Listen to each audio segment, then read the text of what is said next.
If you want to keep your child safe while giving them their own Apple ID, you can create a child account and manage it with ease using family sharing. And here's how to set it up on your iPhone or iPad. First of all, open the settings app on your iPhone or iPad and at the very top, tap on your name.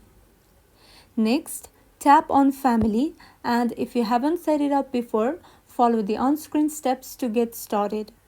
After that, tap on add member at the top right corner of your screen. Then choose create child account. Apple requires this for anyone under 13 and it helps you manage screen time, purchases and privacy. Here, enter your child's name, birthday and create an Apple ID for them.